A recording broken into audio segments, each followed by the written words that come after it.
Ito, nagsidatingan ng magagandang alimasag at saka good size na talakitok at saka sariwa na kabayas. Tapos may nagagandahang mga pusit at saka naglakihang mga hipon. Isang mapagpalang araw po mga kabaroski.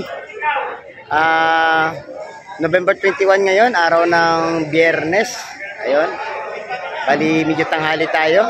Ang oras natin ay alas 8 na ng umaga. At may nagsidatingan pa naman ng mga bangka dito. At magbababa ng isda dito sa fish terminal. Update ko po kayo mga kabaroski sa mga presyuhan na naman na panibago ngayong araw at saka kung anong klaseng isda ang naririto. At sana po ay samahan niyo po ako at atin pong ikutin ang fish terminal. Ayun, shout out po sa ating mga silent viewer at sa ating mga solid subscriber, lalong-lalo na po din sa mga kababayan nating mga OFW. Ayun, mag-ingat po palagi dyan. Maraming salamat sa lagi po sa subaybay. Tara na at ating pasukin ang fish terminal.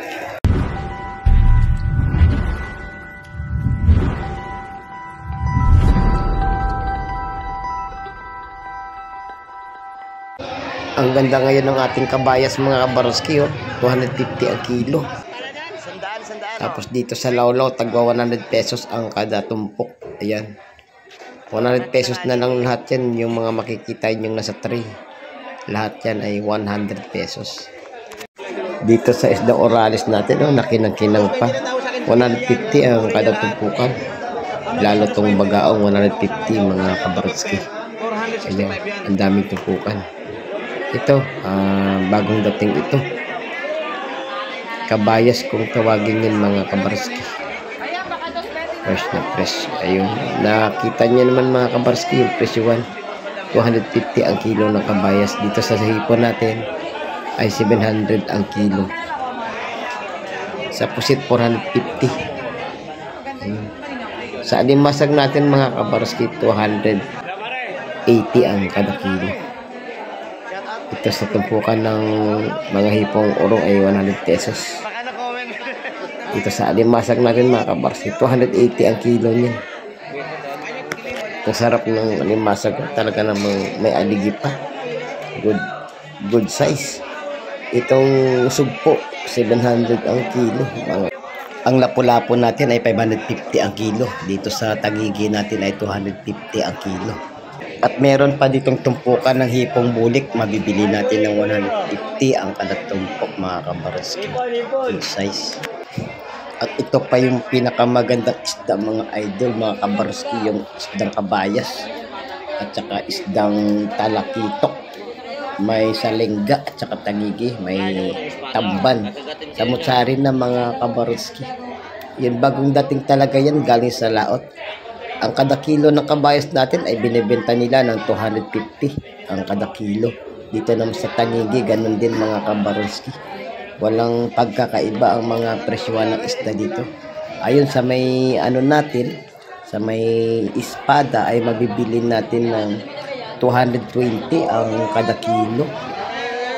Dito sa tumpukan ng Lawlaw or Tamban mga kabaroski, mabibili natin ng 100 piso ang kada tumpok. Sa alimasag natin 150 ang tumpok. At may naispatan nga tayo dito na espada at saka tumpukan ng kabayas. Ang kabayas ay mabibili ng 250 ang tumpok niyan. Lahatan na mga kabarkin, dami 250. Tapos sa espada natin ay 150 ang tumpukan. Ayun, 150 ang tumpukan ng mga espada at saka katabi nito mga kabaroski. At sa kada balot naman ng pusit na ito ay binibenta nila ng 150 ang kada balot. Sa isdang tiririt natin ay 100 ang kada tumpok. Dito naman sa kabayas ay 150 ang tumpukan. At may naispatan nga tayo na talakitok dito mga kabaroski. Ibinibenta na lang ng 250 yan, lahatan na. Ang katabi nito na alimasag at saka ay 150 ang kada tumpok. Mura na ito mga kabaroski. At may humabol pa nga na tumpukan ng kabayas dito mga kabaroski at saka sapsap ay ibinibenta ng 150 ang kada tumpok. Kayo na bahala mamili dyan kung anong isda ang gusto ninyong bilhin mga kabaroski.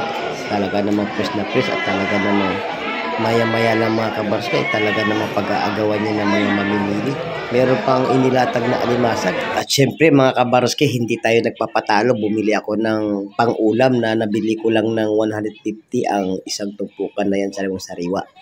At ito nga mga kabarskay, may naispatan pa akong isdang buwan-buwan at saka bidbid.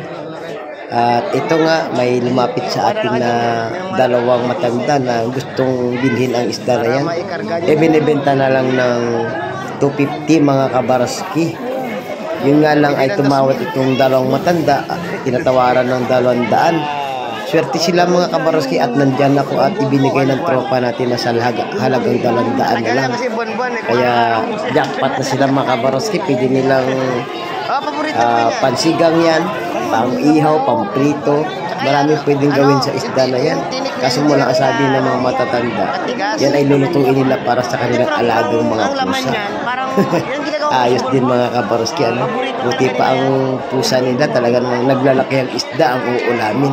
Pero tayong mga tao ay minsan nagtatyagan na lang tayo, kung hindi sardinas ay noodles. Ayos mga kabarski, at least may pinag-uusapan tayo mga kabarski, no? Yun know, naglalakihang bidbid o halos hindi magkasya yan sa plastic ng ating tropa. Dalawang plastic pa ang pinaglagyan para lang mabitbit ang isda na yan. Kasi walang dalang malalaking plastic ang mga mamimili. Ayun, sa halagang 200, sulit na. At tuwa pa ang dalawang matanda na ito. Na talaga namang sa palagay nila ay jackpot sila. Ito may isdang tuwakang 120 ibinibenta at ang katabi nitong hipon ay 150 pesos ang kada tumpukan. Ayun, doon sa bandang dulo yung swahi ay mabibili ng 130. Ayun, paano mga kabarski, hanggang dito na lang po ang ating video. Maraming salamat po sa pagsama sa akin at sana hindi kayo magsasawa sa patuloy na pagsusubaybay kay Barosky TV. Hanggang sa muli, palagi po kayo mag-iingat po at God bless po sa ating lahat.